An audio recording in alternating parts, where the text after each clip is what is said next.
उसमें 80 to 85% काम जो है उस यूनिवर्सिटी रोड का वो हो गया है और अल्हम्दुलिल्लाह इस वक्त ट्रैफिक की रवानी में कोई प्रॉब्लम नहीं है। कुछ एरिया रहता है और वो एरिया है जिसमें जो K4 की ऑगमेंटेशन है वो पैच है वो 2.7 किलोमीटर का और उसमें वो ट्रांसपोर्ट महकमा नहीं कर रहा, उसको जो है सिंध हुकूमत का एक और इदारा है वो उसको काम को कर रहा है, लेकिन वो भी स्पीड से काम जारी है, जिसमें 76 इंच की 72 इंच की लाइन इस वक्त जो है वो उसमें बिछाई जा रही है ताकि फ्यूचर में जो K4 का मंसूबा पाए तकमील तक पहुंचेगा और पानी जो है उसकी सप्लाई इधर से होनी है तो उसको जो है जो हमारा वाटर बोर्ड है और बाकी इदारे हैं वो उस पर काम कर रहे हैं, वो पैच रहता है। जो 100% यूनिवर्सिटी रोड जो मोटरेबल हो जाएगी, अभी भी कारपेट वारपेट काफ़ी जगहों पे हो चुका है, जो यूनिवर्सिटी रोड जो 100% जो रेड लाइन की ये मोटरेबल हो जाएगी लोगों के लिए, वो उसमें 15 सितंबर तक का टाइम जो है वो हमें FW ने दिया है। जो बाकी दूसरा पैच है उस पर भी 100% काम हो रहा है। कुछ ब्रिजेस कुछ कल्वर्ट्स वो अभी बन रहे हैं, उस पर काम हो रहा है। इसी तरीके से येलो लाइन का भी जो काम है वो तेज़ी से जारी है। तो पाकिस्तान पीपल्स पार्टी की हुकूमत सिंध जो BRTs है वो मुकम्मल करके कराची के लोगों के लिए एक स्टेट ऑफ द आर्ट एक फैसिलिटीज़ दे रही है। इसके अलावा हमारी कोशिश है कि अगले माह मज़ीद एक बहुत बड़ी फ्लीट डबल डेकर बसेस की भी कराची में आ जाएगी और हमारी कोशिश है कि अगले माह हम जो है वो EV टैक्सीज की जो है उसकी भी हमारे सप्लाई आ जाए कि उसको भी हम शुरू करें, तो हमारी टैक्सीज भी आ जाएंगी, हमारी जो है ये डबल डेकर बसेस भी आ जाएंगी। कोई 500 EV बसेस का जो है वो भी हमारी मंजूरी हो चुकी है, उसको भी हमने ऑर्डर प्लेस कर दिया है, वो भी अनकरीब ही कराची के शहरियों को मिलेंगे। उसके साथ साथ जो हमारी पिंक स्कूटर्स जो हैं वो भी बहुत जल्द जो है वो यहाँ पे शहरियों के लिए दस्तियाब होंगे, हमारी ख़वातीन बच्चियों के लिए दस्तियाब होंगी।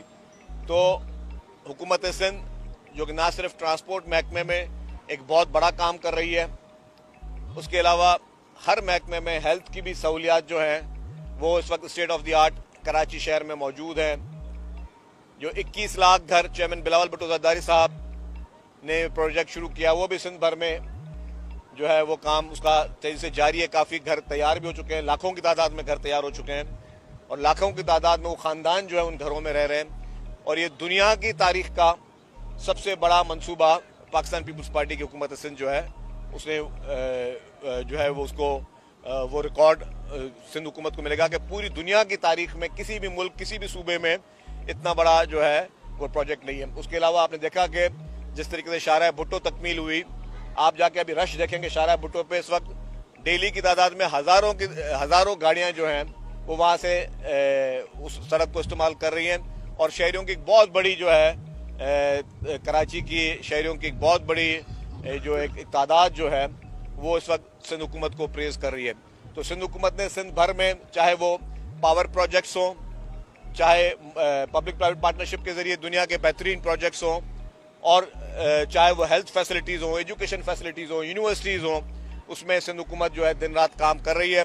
और अल्हम्दुलिल्लाह हम समझते हैं कि पाकिस्तान में वाहिद सूबा है सिंध जो सिर्फ दिखावे की हद तक नहीं, जो सिर्फ इश्तिहारों की हद तक नहीं, जो सिर्फ प्रोपेगेंडा की हद तक नहीं, हकीकी मायनों में जो है वो काम कर रहा है। और वो उसका मकसद ही ये है कि हम यहाँ पे जो शहरियों को जो उनके जायज़ हुकूक है वो उनको दें। और जो सबसे बड़ा मैंने कहा कि सेहत की सहूलियात जो है वो सिंध के लोगों को बिल्कुल मुफ्त दी जा रही है और स्टेट ऑफ द आर्ट दी जा रही है। बाकी सूबों में जो रोज़ आप देखते हैं कि जी कि कुछ इस तरह के प्रोग्राम होते हैं जो सूबे दिखाते हैं कि जी वहाँ पे नई स्कीमें शुरू की गई हैं, जो स्कीमें आज शुरू कर रहे हैं वो हम आज से 5 साल 8 साल पहले वो मंसूबे हमारे पाए तकमील तक पहुँच चुके हैं। तो हम वो काफ़ी चीज़ों में सेहत की सहूलियत, मैंने कहा कि हम इस वक्त पाकिस्तान में बेस्ट है। मैं कल कहीं सुन रहा था जी कोई साहब फरमा रहे थे कि जी एयर एम्बुलेंस किसी और ने शुरू नहीं की। अनफॉर्चुनेटली सूबा सिंध में सिर्फ 2 ही एयरपोर्ट जो है वो इस वक्त जो एयरपोर्ट जो कि आपको पता है वफाकी हुकूमत के ज़ेर इस्तेमाल है, 2 ही एयरपोर्ट जो है वो सिंध में इस वक्त फंक्शनल है, एक कराची का एयरपोर्ट, एक सक्खर का एयरपोर्ट। और सक्खर और कराची के दरमियान एयर एम्बुलेंस सर्विस बहुत अर्सा पहले सिंध हुकूमत ऑलरेडी शुरू कर चुकी है।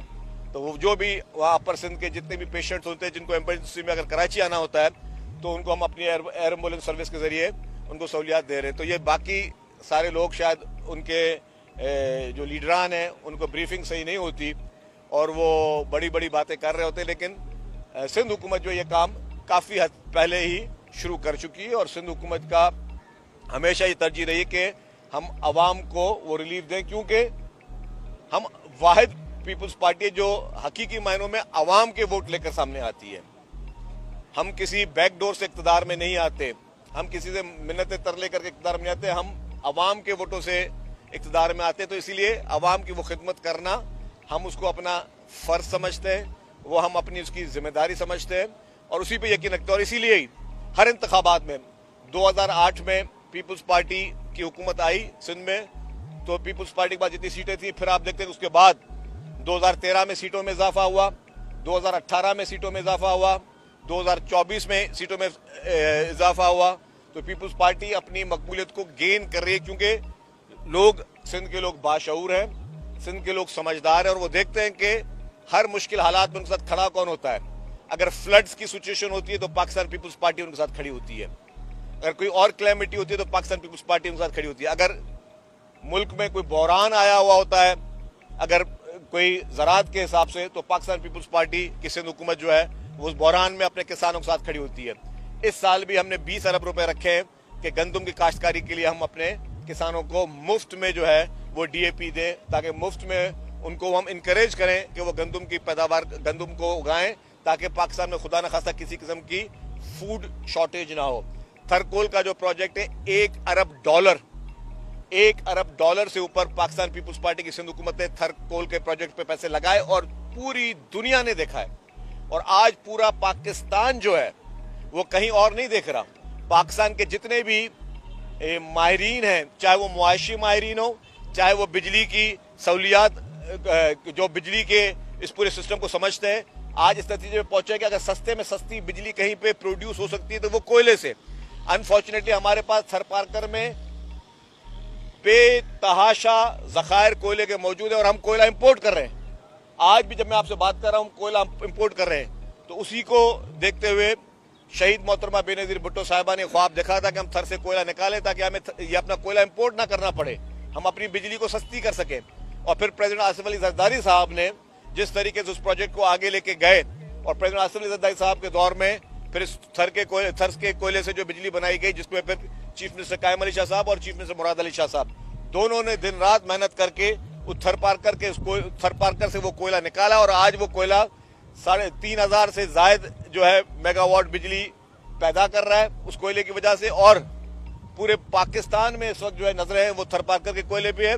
तो अब आपके मुल्क, पूरे मुल्क को हमारे वो कोयला इंपोर्ट करने की जरूरत नहीं पड़ेगी अगर हमने इसको कंटिन्यू किया तो ये सारे जो मुआशी इनकलाबात हैं वो भी पाकिस्तान पीपल्स पार्टी की सिंध हुकूमत ने किए। और पाकिस्तान के दिफाई जो इनकलाब थे, चाहे पाकिस्तान को एटमी ताकत बनाना हो या पाकिस्तान को जो है मिसाइल टेक्नोलॉजी देना हो, ये भी पाकिस्तान पीपल्स पार्टी की मेहरबानी है। तो पाकिस्तान पीपल्स पार्टी इस मुल्क की वाहिद जमात है। और मैं इसलिए नहीं बोल रहा हूं कि मैं पीपल्स पार्टी का मेंबर हूं और मैं पीपल्स पार्टी की तारीफ कर रहा हूं। पाकिस्तान पीपल्स पार्टी इस मुल्क की वाहिद जमात है जिसने इस मुल्क के साथ, इस मुल्क को वो चीजें दी जो कि हम उसको अपना फर्ज समझते हैं, क्योंकि मुल्क हमारी मिट्टी है, मुल्क हमारी माँ है। तो इस मुल्क के लिए जो पाकिस्तान पीपल्स पार्टी ने किया है, इसकी मिसाल और कोई नहीं मिलती। बाकी जितनी भी जमातें हैं उनको आप उनके टेन्यूर्स उठा के देख लें, उनकी सोच उठा के देख लें कि वो सिर्फ और सिर्फ किसी इलाके तक महदूद होंगी या अपने ज़ाती मुफादात तक महदूद होंगी। हालांकि जब मैंने कहा कि थरपारकर के कोयले से $1 बिलियन सिंध हुकूमत ने खर्चा किया है, सिर्फ थरपारकर कोयला निकालने के लिए जो इंफ्रास्ट्रक्चर है, जो सड़कें हैं, जो वहाँ पानी पहुँचाया है, ये डायरेक्टली सिंध हुकूमत को कोई फ़ायदा नहीं पहुँच रहा उस कोयले का। उस कोयले के बाद जो बिजली पैदा होती है वो नेशनल ग्रिड में जाती है। सिंध सूबे में नहीं चल रही होती वो बिजली, नेशनल ग्रिड में जा रही होती है। तो नेशनल ग्रिड में वो पूरे पाकिस्तान का मसला था। हालांकि सिंध हुकूमत कहती है कि अगर हम $1 बिलियन लगा रहे हैं तो हमें फेडरल गवर्नमेंट पैसे दे, हम क्यों लगाए, लेकिन नहीं, क्योंकि वो हमारे मुल्क का मसला था, हमारे प्यारे वतन पाकिस्तान का मसला था। जो पाकिस्तान का मसला था वो हमारा मसला है, क्योंकि हम सब, और ये वाहिद जमात है जो चारों सूबों में, जो गिलगित में, जो कश्मीर में अपने रूट्स रखती है। पाकिस्तान में एक भी ऐसी जमात नहीं है जो चारों सूबों में उस तरीके से उसकी मौजूदगी हो और चारों सूबों में जो जमात जो है वो पब्लिक तक इस हद तक पेनिट्रेशन रखती हो। तो अल्हम्दुलिल्लाह हम वफाक की जमात हैं, हम वफाक की सोच रखते हैं और वफाक को मजबूत करना चाहते हैं। इसलिए पाकिस्तान पीपल्स पार्टी ने इस तरह काम किया और ख़ासतौर पर सिंध हुकूमत जो है वो अपनी मिसाल आप है कि जिस तरीके से हमने तरक्याती काम किए हैं। मैंने फिर कहा कि हम इश्तिहारी मुहिमों तक नहीं हैं, हम उसको सिर्फ प्रोजेक्ट करने या गिनवाने तक नहीं है, लेकिन हम वो काम करें जो कि लोगों के लिए फ़ायदा हो, जिसमें लोगों को जो है फ़ायदा मिल सके। तो इसीलिए ही सिंध हुकूमत जो है वो दिन रात काम करी और ये सारे प्रोजेक्ट्स चाहे वो ट्रांसपोर्ट में हो, चाहे वो वाटर से रिलेटेड हो, चाहे वो हेल्थ से रिलेटेड हो, चाहे वो एजुकेशन से रिलेटेड हो, चाहे वो आपकी बिजली से रिलेटेड हो, चाहे आपको विंड कॉरिडोर्स हो, जो पब्लिक प्राइवेट पार्टनरशिप के हमारे प्रोजेक्ट्स हैं। अल्हम्दुलिल्लाह ये पूरे पाकिस्तान की बाकी पॉलिटिकल पार्टीज़ के लिए ये मिसाल, अपनी मिसाल आप हैं। इसके मुकाबले में किसी पॉलिटिकल पार्टी ने या किसी सूबे में इस तरह काम नहीं हुआ जिस तरह पाकिस्तान पीपल्स पार्टी ने सिंध के हर जगह पे वो काम किया। और आइंदा भी कराची के लिए जो कराची के इशूज़ हैं उसको हम मानते हैं कि कराची में अभी तक चैलेंजेस हैं, कराची में इशूज़ हैं, लेकिन कराची के इशूज़ को एड्रेस करने के लिए चीफ मिनिस्टर साहब पर्सनली रोज़ाना मीटिंगें करते हैं, रोज़ाना उन इशूज़ पे को एड्रेस करने की कोशिश करते हैं और पूरी हमारी टीम जो है और लोकल गवर्नमेंट की टीम भी है वो भी काम करे। आप देखें कि लोकल गवर्नमेंट का भी अगर निज़ाम मौजूद है तो वो सूबा सिंध में मौजूद है, जहाँ पे मेयर्स मौजूद हैं, जहाँ पे इस तरह के पूरे यूनियन काउंसिल तक जो है वो अवामी नुमाइंदगान मौजूद है। लेकिन बाकी सूबों में शायद शिकस्त के खौफ से, शिकस्त के डर से और इंतखाबात में अपनी शिकस्त को जानते हुए उन्होंने अभी तक इंतखाबात नहीं कराया। हालांकि इलेक्शन कमीशन ने बेशतर उनको बेतहाशा दफ़ा कहा है कि इलेक्शंस कराएं, बल्कि वो इलेक्शन कराने के लिए तैयार नहीं होते क्योंकि उनको अपनी शिकस्त नज़र आ रही होती है। उनको पता है, वो खौफ है पब्लिक को, वो इस तरीके से अपने पावर्स मुंतकिल करने के लिए तैयार नहीं है। इसीलिए जानबूझकर उन सूबों में बलदियाती इंतखाबात नहीं करवाए जाते, जबकि सिंध सूबा वो है जिसने वो बलदियाती इंतखाबात कराए। और ये जानते हुए भी कि हमें पता था कि जी हमारे उसमें अक्सीरियत है, हमने कभी कोई खौफ नहीं रखा क्योंकि हमें पता था कि अवाम ने वोट देने और अवाम ने अपनी मर्जी से वोट देने हैं। जो पॉलिटिकल पार्टीज़ बलदियाती इंतखाबात से भागी, वो पॉलिटिकल पार्टीज़ जिन्होंने इंतखाबात में हिस्सा नहीं लिया, उनको अपनी शिकस्त नज़र आ रही थी। आपने देखा कि कराची में जिस तरीके से मुत्तहदा कौमी मूवमेंट बलदियाती इंतखाबात से भागी, आज मुत्तहदा कौमी मूवमेंट बलदियाती इंतखाबात के बलदियाती नुमाइंदों के इख्तियारात की बात करते हैं। हालांकि इख्तियारात हमने दिए और अगर मजीद भी इख्तियारात देने पड़े तो सिंध हुकूमत पीछे नहीं हटेगी। जहाँ पे हम समझेंगे कि ज़रूरी तरामीम करनी होंगी वो हम तरामीम करेंगे, लेकिन उसके बावजूद मुत्तहदा कौमी मूवमेंट ने उस शिकस्त के खौफ से इलेक्शन का बॉयकॉट किया और आखिरी रात तक उन्होंने जो है पहले कहा कि हम नुमाइंदे खड़े करेंगे, फिर बोले नुमाइंदे नहीं खड़े करते, तो उन्होंने बॉयकॉट किया। और कराची का आज मैं कहता हूं कि कराची के जो चैलेंजेस हैं उसके सबसे बड़े में बड़ी जिम्मेदार भी और कोई नहीं है, वो MQM है। MQM की वजह से ही कराची के जो निज़ाम था, चाहे वो वाटर बोर्ड हो, चाहे वो आपके लोकल गवर्नमेंट डिपार्टमेंट हो, चाहे आपकी KMC हो, चाहे आपकी DMCs हो, इसमें चुन चुन के दहशतगर्दों को भर्ती किया गया। इसमें चुन चुन के ऐसे लोगों को भर्ती किया गया जो एक ही मुलाजिम जो वाटर बोर्ड से भी तनख्वाह ले रहा था, वो KMC से भी तनख्वाह ले रहा था। जब मैं बलदियाती लोकल गवर्नमेंट का मैं मिनिस्टर बना तो हमने उस वक्त उनकी सिंध बैंक के जरिए सबकी बायोमेट्रिक्स कराना शुरू की। जब बायोमेट्रिक्स शुरू की तो हज़ारों इस तरह के मुलाजमिन निकले जो डुप्लीकेट सैलरी ले रहे थे। MQM की राब्ता कमेटी में आज भी देखेंगे तो आधे आपको बलदियाती नुमाइंदे मिलेंगे जो कि बलदियाती इदारों से तनख्वाह ले रहे हैं और राब्ता कमेटी में भी बैठे हुए हैं। तो ये सारी चीज़ें MQM ने इस तरीके से इस शहर को ख़राब करने की कोशिश की। फिर जिस तरीके से यहाँ पे जो पब्लिक पार्क्स थे उनको शादी हॉल किसने बनाया, आप पूरी लिस्ट उठा के देख लें, सारे MQM के लीडर मिलेंगे आपको। MQM के वो रहनुमा जो पब्लिक के लिए पार्क्स बना के उसको ज़ाती तौर पर शादी हॉल चला के और जो उस पर उसको कमर्शलाइज कर रहे थे, यहाँ पे फुटपाथ बेचे गए और यहाँ पे दहशतगर्दी का माहौल पैदा किया गया। जब MQM की एम्पावरमेंट थी, यहाँ पे हड़तालें हुआ करती थी, यहाँ पे कारोबार यहाँ से शिफ्ट किया गया। एक साजिश के तहत पूरा ये प्रोग्राम किया गया जिससे सिंध से इंडस्ट्रीज को, सिंध से सनतों को यहाँ से लोगों ने डर में, खौफ में बाहर मुनक्कद किया, बाहर मुंतकिल किया। क्यों किया? दूसरे सूबों में चले गए, दूसरे इलाकों में चले गए। उन्होंने कहा कि जी यहाँ पे तो हफ्ता हफ्ता जो हड़ताल चलती है, 10-10 दिन का सोग चल रहा होता है, दुकानें खोलने नहीं दी जाती। और जब भी एक खौफ का आलम था, लंदन से एक बड़ा दहशतगर्द जो है वो हड़ताल की कॉल देता था और उसके बाद आपको पता है कि गोलियां चलना शुरू हो जाती, मार्केटें बंद। किसी एक की जान किसी को शहीद करके फिर पूरी मार्केटें बंद, तो इस तरीके से खौफ का आलम था। उस खौफ के आलम से इस कराची शहर को पाकिस्तान पीपल्स पार्टी की हुकूमत सिंध ने ख़त्म किया। उसमें वफाकी इदारों का भी उसमें रोल था, उनकी भी मदद शामिल थी। हमारे पास सिंध पुलिस ने, सिंध रेंजर्स ने, इन्होंने मिलकर जो है वो कराची में ऑपरेशन किया और उस ऑपरेशन के बाद जो है कराची में अमन आया। और उस ऑपरेशन नतीजे में भी अगर आपको याद हो, हमारे कराची के मीडिया वाले खड़े हुए हैं कि बेशतर ऐसे दहशतगर्द गिरफ्तार हुए जो कि सेम टाइम में पता चला जी वाटर बोर्ड के मुलाजमीन हैं। वो टारगेट किलर्स गिरफ्तार हुए जो कि केएमसी से तनख्वाहें ले रहे थे। तो ये सारा माहौल साफ करने में ज़ाहिर है टाइम लगता है और हुकूमत जो है वो सारे माहौल को साफ करने में संजीदा है। तो वो हमारी जो यहाँ पे दोस्त एमक्यूएम वाले जो आज बड़ी बड़ी बातें करते हैं और दूसरों पे नजला गिराने की कोशिश करते हैं, वो सारे इस चीज़ की जड़ रहे हैं, वो इस फसाद की जड़ रहे हैं, वो इस दहशतगर्दी की पैदावार रहे हैं, दहशतगर्दी का माहौल पैदा करने में पैदावार रहे। वो तो जब अल्ताफ हुसैन पे सख्ती आई तब इन्होंने डिसोन किया, वरना अल्ताफ हुसैन की मौजूदगी में यही मुस्तफ़ा कमाल साहब, यही खालिद मकबूल सिद्दीकी साहब जब वो वहाँ पे खिताब करते थे और बोलते जी हड़ताल करनी है, तो ये सारे सामने बैठ के सर झुकाते थे, जी भाई जी भाई जी भाई कर रहे होते थे। वो सारी फुटेजेस आज मीडिया के पास मौजूद हैं और फिर वो डिफेंड कर रहे होते। एक एक हड़ताल के दिन में 30-30, 40-40, 50-50 एक दिन में शहर ने लाशें उठाई, बोरी बंद लाशें उठाई, लोगों की लाशें मिलती थी।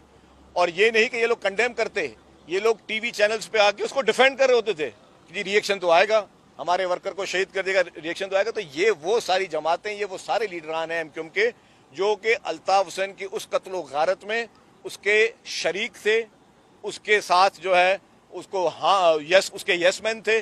और आज जो अब वो अल्ताफ हुसैन को कि अपनी हरकतों की वजह से उस पर जब बैन लगा और उसकी तंजीम में बैन लगा, तो इन लोगों ने फिर जो है अपनी वफादारियां तब्दील की और अपने लिए इन्होंने सेफ एग्जिट्स शुरू किए। तो ये वो जमातें हैं जो यहाँ पे नफरत की सियासतें करती हैं, ये वो जमातें हैं जो कि अपने सूबे को बदनाम करती, रोज अपने सूबे के खिलाफ बात करना और अपने सूबे के लिए प्रोपेगेंडास करना, ये अपने सूबे के लिए करते हैं। आपको अपने अगर कहीं इश्यूज भी होते हैं तो जैसा घर का इशू होता है, घर के इशू को बड़े तरीके से हैंडल किया जाता है कि बाहर से जो इंटरनेशनल आपके इन्वेस्टर्स आते हैं, आपके गैर मुल्की आते हैं, उनको आप एक सेफ मैसेज दें। कराची आज भी वो शहर है जिसके टैक्स से पूरे पाकिस्तान को सबसे ज़्यादा टैक्स जाता है। कराची पूरे मुल्क की मुआशी शहरग है और इसकी तरक्की हम सबकी जिम्मेदारी है। कराची को कामयाब बनाना हम सबकी जिम्मेदारी है और कराची के मसाइल हल करना सबसे पहले हुकूमत की जिम्मेदारी है। हुकूमत के बाद जितने भी जहाँ शहरी रह रहे हैं उन सबकी मुश्तरका जिम्मेदारी है, लेकिन सबसे बड़ी जिम्मेदारी हुकूमत की है, जो कि हुकूमत दिन रात मेहनत करके कर रही है। और आप देखेंगे कि चैलेंजेस आते हैं, उन चैलेंजेस के बावजूद हम उन चैलेंजेस को फेस भी कर रहे हैं और हम चाहते हैं कि हम यहाँ के लोगों की ज़िंदगी को आसान बनाएं, क्योंकि हमारे पास और कोई रास्ता नहीं है इक़्तिदार में आने का। हमारे पास सिर्फ एक ही रास्ता है, वो है अवाम की नुमाइंदगी, अवाम के वोट। जब आपने जिस सारी गवर्नेंस का जिक्र किया, एमक्यूएम और दीगर वज़ीर आज़म की काबीना के दीगर अरकान भी मुस्तकिल ये कह रहे हैं कि सूबा बनना चाहिए और ख़ासतौर पर उनका सारा अदब सिंध की तरफ है। तो पीपल्स पार्टी वज़ीर आज़म शहबाज शरीफ से क्यों नहीं बात करती कि उनके कैबिनेट मेंबर इस तरह की क्यों बात कर रहे हैं? देखें, वफाकी हुकूमत से जो हमारे एतराज़ात हैं वो चेयरमैन बिलावल भुट्टो ज़रदारी साहब बोल चुके हैं। सूबे बनने के बारे में पीपल्स पार्टी के चेयरमैन बिलावल भुट्टो ज़रदारी साहब बड़ी क्लियर पॉलिसी जो है वो दे चुके हैं। उनकी लास्ट प्रेस कॉन्फ्रेंस जो थी उसमें उन्होंने अपनी पूरी क्लियर पॉलिसी दी कि जी उसके लिए आइन में तरीक़ेकार मौजूद हैं और हम समझते हैं कि उस आइनी तरीके के अलावा और कोई तरीका नहीं है। आइनी तरीका यह है कि उस सूबाई असम्बली ने जो है वो मेजॉरिटी से करारदाद पहले पेश करनी है और सिंध सूबे में 7 मरतबा वो करारदाद सिंध असम्बली में आ चुकी है, जिसमें से 7 में से 4 दफ़ा यूनानिमसली वो करारदाद पास हुई है और 3 मरतबा जो है वो सिंगल हैंडेडली पीपल्स पार्टी के दौर में जो है वो करारदाद पास हुई है। तो सिंध हुकूमत जो है वो बिल्कुल और पीपल्स पार्टी का मौक़िफ़ बिल्कुल क्लियर है। हम समझते हैं कि जो भी फैसले हों वो अवाम की मर्ज़ी से हों और अवाम की मर्ज़ी का मतलब है कि अवाम की मर्ज़ी के नुमाइंदे। अवाम इस तरह सड़क में खड़े होकर आप सर्वे नहीं कराते हो। जो लोग अवाम के नुमाइंदे होते हैं वो असेंबली में पहुंचते हैं और असेंबली में बैठकर वो अपनी अवाम की नुमाइंदगी कर रहे होते हैं। तो सिंध की तरफ से जो पॉलिसी है वो बिल्कुल वाज़ेह है। इनके बाद शजीद साहब, माजी में आपने एक जमात को कागज़ के शेर करार दिया, लेकिन जब से बिलखुसूस समा टीवी चैनल लाहौर की तरक्की दिखा रहा है, पंजाब के दीगर शहरों की तरक्की दिखा रहा है, तो मालूम वहाँ पर तो बहुत सारे कागजी पैरस हैं।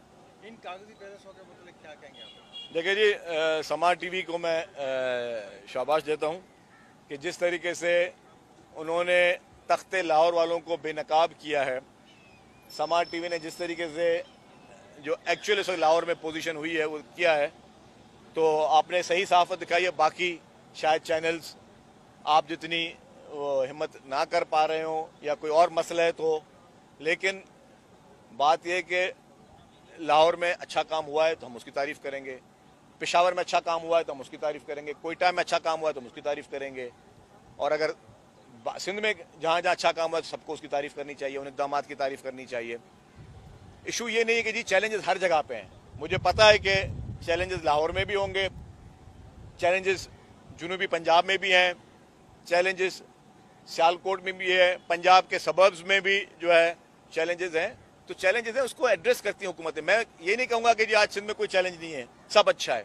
अगर कोई ये कहता है कि सब अच्छा है तो वो फिर वो आवाम को गुमराह कर रहा है। या अगर मैं लोगों को बोलूँ, मीडिया को, कि यार जो गंदा है, वो जो चीज़ गलत है हो रही है, या जहाँ पे हमारी कमी कोताही है वो आप ना दिखाएं, तो फिर वो गलत बात है। सिंध ने कभी मना नहीं किया, सिंध गवर्नमेंट ने कभी मना नहीं किया। हाँ, अगर पंजाब गवर्नमेंट में या दूसरी जगहों पर मीडिया को ये इस तरीके से इश्तिहारों से उसको मुंसलिक किया जाता है कि हमारे चैनल के खिलाफ कोई खबर चली, हमारे हुकूमत के खिलाफ कोई खबर चली तो आपके इश्तिहार बंद हो जाएंगे, वो उनकी पॉलिसी या हमारी पॉलिसी नहीं है। हम इस मामले में पीपल्स पार्टी हमेशा से बहुत लिबरल रही है। पीपल्स पार्टी इस पर कभी भी जो है वो बुरा नहीं मानते। हम कहते हैं ठीक है, जहाँ पे अगर कोई खराबी है तो खराबी दिखाओ, उसको हम खराबी को ताकि हम ठीक कर सकें। डेमोक्रेसी में ये नहीं होता कि आप बुराई ना कहो, बुरे को बुरा ना कहो। वो डिक्टेटरशिप में होता है कि बुरे को बुरा ना कहो। अगर बुरा है, अगर सिंध में कहीं हो रहा है तो उसको आप दिखाएं, किसी ने आपको मना नहीं किया है उसको हम, ताकि हमें एक इस्लाहत के लिए हम उसको लें और इस्लाहत मतलब इन चीज़ों को ठीक करें। तो समा टीवी की जो उन्होंने बात की, तो मैं कहता हूँ ठीक है, समा टीवी ने अच्छा काम किया है, आपको काबिल तारीफ है। ये बता दीजिएगा, एक तो आपने जब ये रेड लाइन बीआईटी का ठेका किसी और कंपनी को दिया था तो आपने कहा था कि 90 दिन में मिक्स ट्रैफिक लाइन जो है वो खोल दी जाएंगी, उसको कितने दिनों में खोले जाएंगे।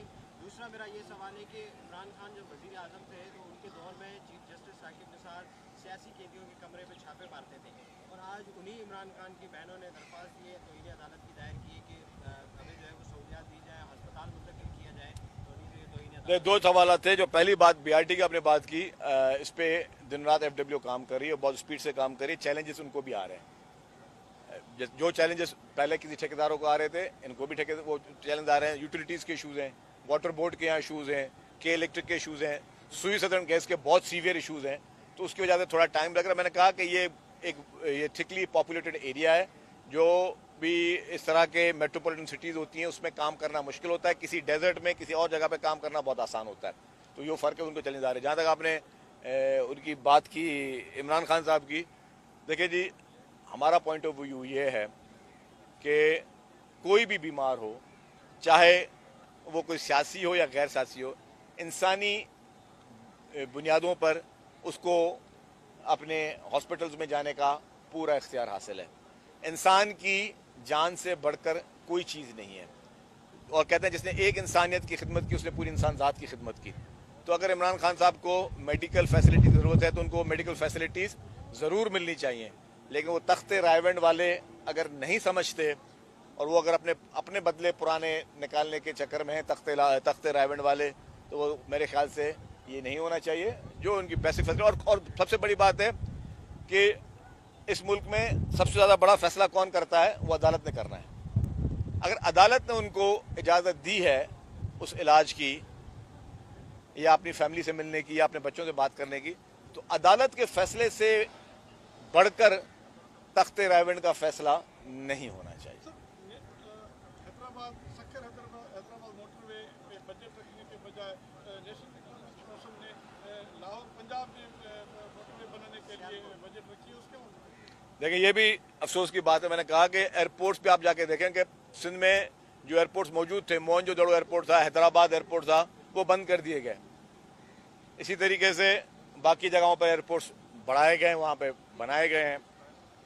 मोटरवे की बात की, ये जितना भी कॉरिडोर है ये पूरे पाकिस्तान का कॉरिडोर है, लेकिन बाकी सूबों में लिंक रोड भी मोटरवे बनाए गए, और सिंध में एक भी मोटरवे जो है पूरे सिंध भर में अभी तक नहीं बनाया गया। तो और ये सारे फैसले वफाकी हुकूमत ने करने होते हैं, तो मैं समझता हूँ वफाकी हुकूमत जानिब से ये एक बहुत बड़ी जाती है। सर, सूबों के हवाले से आपने बताया कि आइन में एक तरीक़ेकार वाज़ेह है। अगर वफाकी हुकूमत पीपल्स पार्टी को बाईपास करके इस तरह की कोई तरमीम ले आती है तो पीपल्स पार्टी के पास क्या ऑप्शन है? मेरे भाई, आइन है ना, आइन को अगर हमें बाईपास करके अगर आइन तोड़ना चाहती है वफाकी हुकूमत, उनकी मर्जी है। तरमीम बाईपास करके नहीं ला जा सकती ना, तरमीम करने के लिए उनको रिक्वायर्ड नंबर्स चाहिए। आइन में हर चीज़ मौजूद है, आइन को हम फॉलो करेंगे। थैंक यू वेरी मच, शुक्रिया।